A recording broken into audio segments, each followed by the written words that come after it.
The morning after my wife and I renewed our vows, I found our wedding photos in the driveway, ripped in half, covered in red paint.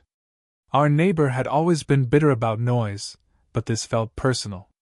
I confronted her. She said, "I told you, no one wants to see your fake love story." A month later, we got divorce papers in the mail, filed using my wife's maiden name. But she didn't send them. Someone else did. And the IP address traced back to my neighbor's guest Wi-Fi, which my wife had used once 2 years ago. I'm Mark, 42, from a quiet suburb right outside Charleston, South Carolina. I used to believe in second chances. I used to think that if you fought hard enough, stayed loyal, and forgave, you could make anything work. Now I just think some people are poison. My wife Alice and I had been married 15 years. We had our problems like anyone else. Money got tight a few times. We lost a pregnancy once. We even separated for about 6 months 5 years ago. But we came back from it. We worked hard to rebuild. Last month, we renewed our vows in our backyard, just like we always talked about. It wasn't fancy, twinkly lights, close friends, and a guy on acoustic guitar who owed me a favor. We both cried during the vows. She wore the same earrings she wore on our wedding day. I gave her a new ring. The night ended with cake and slow dancing under the stars. For the first time in a long time, I thought we were solid. The next morning, I went out to get the paper and coffee. That's when I saw them. Our wedding photos. The new ones. Ripped in half, tossed all over the driveway. Some had been stomped into the gravel. All of them were soaked in red paint. Thick, sticky, blood-red paint. It covered my face in one photo, her dress in another. It looked angry. Like someone was trying to erase us. I didn't move for a full minute. I just stood there, trying to breathe. We hadn't even uploaded them yet. The envelope with the photos had been on the kitchen counter. Someone had come into our home and taken them. The locks hadn't been broken. Nothing else was missing. The back door had been unlocked. I picked up a photo of Alice and me kissing under the string lights. It was cut right between our faces. The red paint had dried into flakes. That's when I looked up and saw her. Denise. Our next-door neighbor. She was standing at her upstairs window, not even pretending not to watch. Arms crossed. That dead stare on her face. Let me tell you who Denise is. Mid-50s, divorced decades ago, no kids, no family that we know of. She lives alone, and she's always been bitter. Always needed to have the last word. She used to be a school counselor, from what I've heard. Got into it with a parent, and took early retirement. She spends her days pruning the same shrubs and filing complaints to the HOA. 2 years ago, she started complaining about our beagle, Penny. Said the barking gave her migraines. We tried everything, bark collars, training, even daycare. Didn't matter. She blasted white noise machines on her porch so loud we couldn't hear ourselves in the kitchen. We built a 6-foot privacy fence to try and make peace. Cost us $4,200. Even then, she never stopped staring. Watching. That night, at our vow renewal, she stood in her window the entire time. Didn't wave. Didn't come over. Just stared. Alice said not to worry. Let her rot in her misery. She told me. So when I found the photos, I had a feeling. I walked straight to Denise's door, holding the ruined photo in my hand. She answered like she'd been waiting. Her eyes flicked to the photo. Then she looked me in the face. I told you, she said. No one wants to see your fake love story. I just stood there. What the hell is that supposed to mean? She didn't flinch. You two play house in front of everyone, but your wife cries on the porch when you're gone. You call that love? That's a performance. It hit me like a slap. I wanted to yell, but I didn't. I turned and walked back. I didn't tell Alice what Denise said right away. I just told her the photos were ruined and not to worry about it. But I was rattled. I kept thinking about what Denise said. About Alice crying. Why would she say that unless she'd seen something? The next few weeks were tense. Alice kept saying we should let it go. But I couldn't. I started wondering what Denise meant by fake. What the hell had she seen? Then, 1 month later, we got a letter in the mail. Official looking. From the county court. Divorce papers. Filed in Alice's name. Using her maiden name. The paperwork was filled out like someone had spent hours getting it right. I looked at Alice when she opened it. She went pale. She dropped the packet like it bit her. "I didn't do this," she said.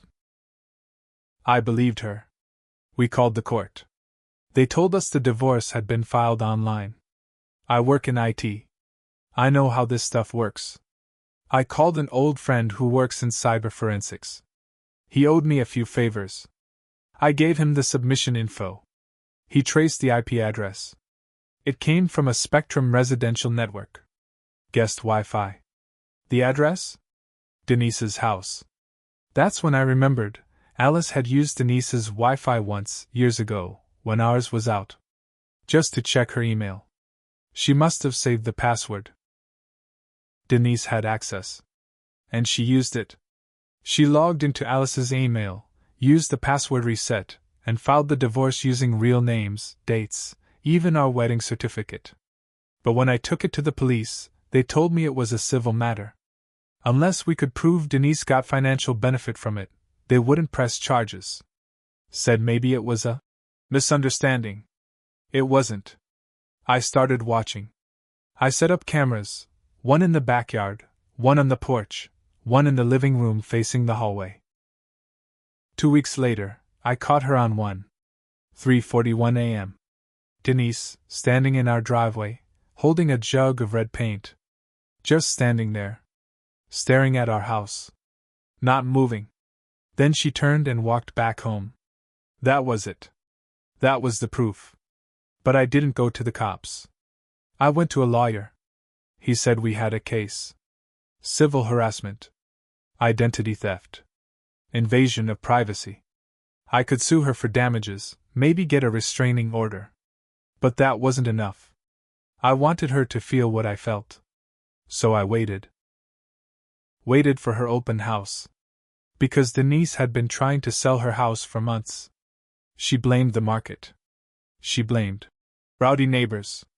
But no one wanted it. So when I saw the new listing, I made some calls. To people who owed me. College friends who never went corporate. They specialize in disruption. They made sure her open house didn't go well. Plumbing issues. Strange smells. Loud music coming from nowhere. One guy parked an old junker outside with a handmade sign. Infested. Her real estate agent called it a nightmare and dropped her the next day. That's when Denise snapped. She stormed up to our house, screaming, banging on the door, calling Alice names, accusing us of ruining her life. I recorded the whole thing. Then I filed the restraining order. But the story's not over yet. Because something else happened the night we moved. And I haven't told anyone about that part. Yet. We didn't tell anyone we were moving. Not even our friends. I had the buyer sign a non-disclosure in the contract. Cash deal. No signs on the lawn. Just a few late-night trips to a storage unit and a rented U-Haul early Saturday morning. We were packed and out in 3 hours. Denise didn't notice until the truck was backing down the driveway. I saw her storm outside in her robe, phone in hand, pointing at us like she was casting a spell. She shouted something I couldn't hear, but her face said it all, pure rage. Alice sat in the passenger seat, clutching Penny like the dog was her only anchor. We didn't even look back. But later that night, around 1:20 a.m., I got a motion alert from the backyard camera. I hadn't taken it down yet, it was battery-powered, still connected to my phone. I pulled up the feed. There she was. Denise, in all black, standing in our empty backyard. Just standing there. Her hair was down. She had something in her hands. Looked like a small box. She bent down next to where our flower beds used to be. Alice had dug them up, and she started burying something. No shovel. Just her bare hands. Then she stood, brushed herself off, and walked back through the gate. That was 2 hours after we left the house for good. I still don't know what she buried. I called the buyer the next morning and told him to check, but he never found anything. Maybe it was nothing. Or maybe she wanted us to wonder forever. We settled into a small rental closer to downtown. Not ideal, but safe. New locks. Gated community. Denise didn't know where we were. Or so I thought. 2 weeks later, a package showed up at the new place. No return address. Just our last name on the box in shaky handwriting. Inside were 3 things: a framed photo of Alice, taken through a window, recent, not old. A single red paintbrush. A torn-up piece of fabric that looked like it came from one of our old porch pillows. I froze. Alice took one look and started crying. Not from fear, exactly. More like exhaustion. Like her mind couldn't take any more. That's when she told me something she hadn't said before. "I think she used to come over when you were at work," Alice whispered. "What do you mean?" "She said weird things during that fight on our porch. Personal things. About my mom. About my miscarriage. Stuff I never told anyone else. Not even you. She must have been listening." My stomach dropped. "You think she bugged the house?" Alice nodded, eyes red. "So I hired a guy I knew. Not a regular security tech, a counter-surveillance specialist. Expensive. Worth every penny. He found 2 microphones. One in the kitchen vent. One behind the picture frame in the hallway. Installed sometime in the past year. That meant Denise had been inside our home more than once. And she'd been listening. I didn't go to the police. I'd already learned my lesson there. Instead, I sent her a message. Through a lawyer. A cease and desist backed with everything we had: the court filing, the IP address trace, the video footage, the buried item timestamped after our departure, and the illegal audio devices. The message was clear: leave us alone, or this goes public. She didn't respond.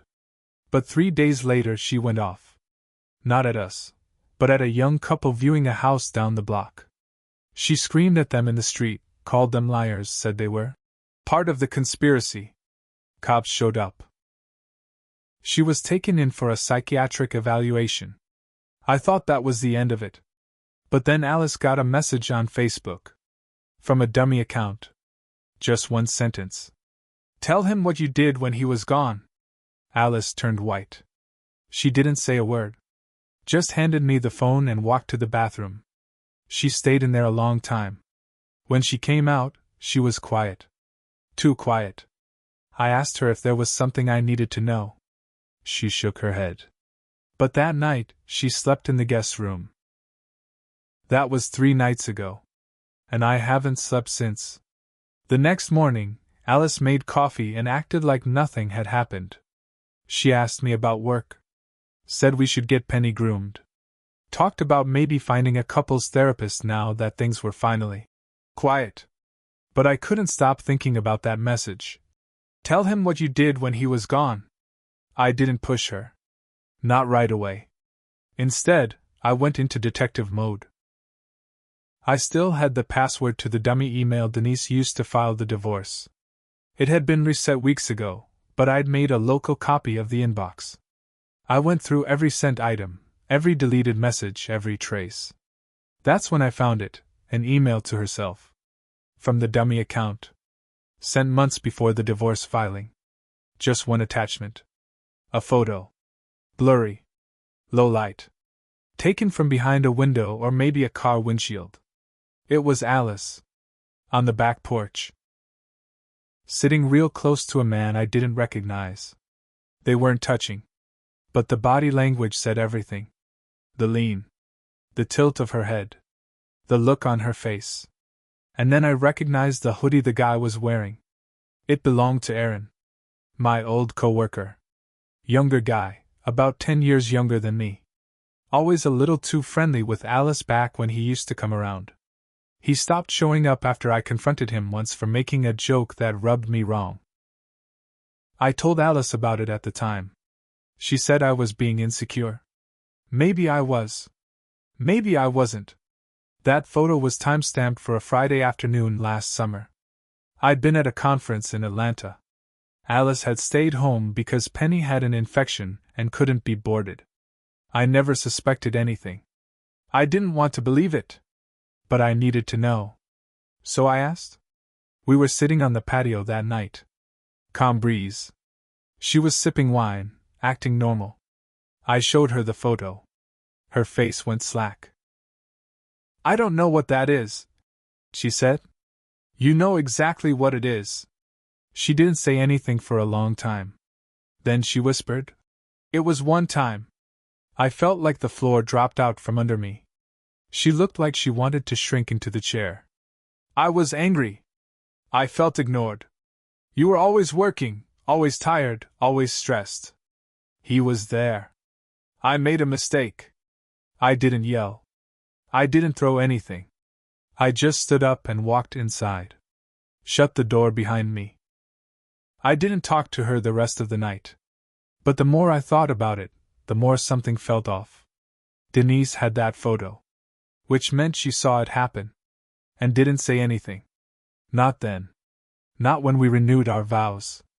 Not when she started the smear campaign. Not until she sent that message. So what was her angle? Was she trying to destroy Alice? Or me? Because if Denise saw the affair as it happened, and chose to sit on it until after the vow renewal, that wasn't revenge. That was planning. That was plotting. Which meant she didn't just want to hurt us. She wanted to ruin us. And suddenly, I realized something I hadn't thought about in months. The HOA letter. Last year, we got a warning from the neighborhood board about inappropriate conduct on private property. No names. Just a vague paragraph about visible displays of affection during quiet hours. I laughed it off at the time.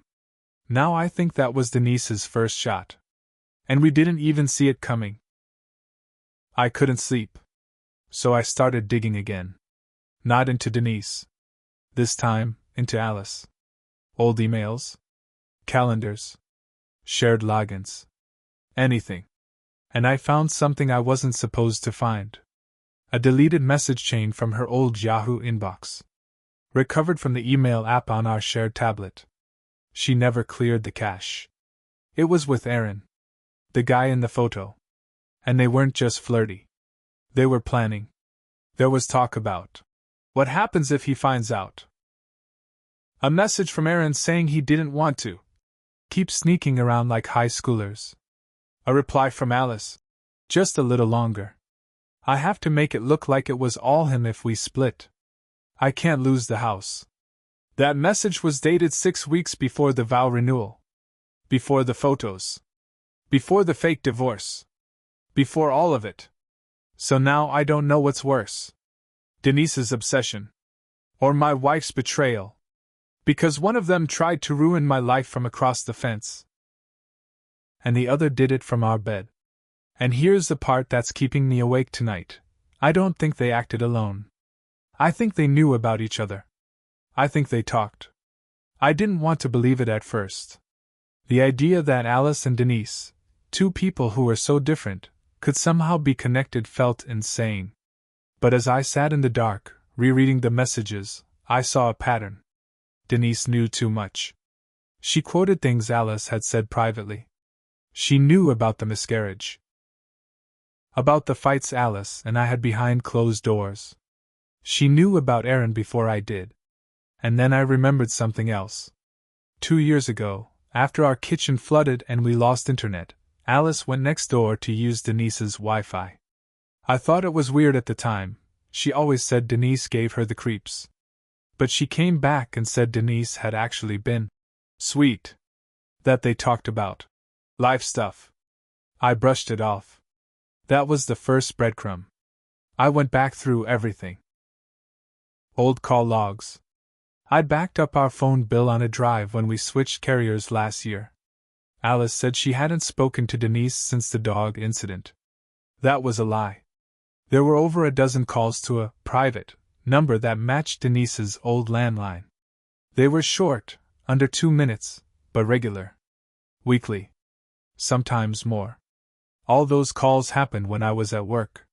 So I finally asked her straight up. You ever talk to Denise outside the neighborhood stuff? She looked me dead in the eye and said, No. That was the last straw. I printed everything, texts with Aaron, the old emails, the court filing logs, the IP trace, photos of the buried box, even the picture of Alice on the porch. I dropped the stack in front of her at breakfast. I want the truth. Or I want you gone. She stared at it for a full minute. Then she said, You were never supposed to find all this. I asked her how long. She didn't answer. Just said, It started as a joke. I asked if she meant the affair. No, she said. Denise. That stopped me cold. Apparently, it started with a few venting sessions. Alice had been lonely. I was always gone. Denise listened. Gave her advice. Sympathy. Then, according to Alice, Denise started suggesting things. Little things. Manipulations. Ways to test me. Then Aaron showed up, and Denise egged her on. She told me Denise got obsessed. Called Alice late at night. Showed up uninvited. Even wrote out a plan once. A literal plan, on how to leave me, take the house, and make me look like the bad guy. I asked why she didn't stop her. I wanted to, she said. But I like the attention. I like being listened to. My heart broke again. In a different way this time.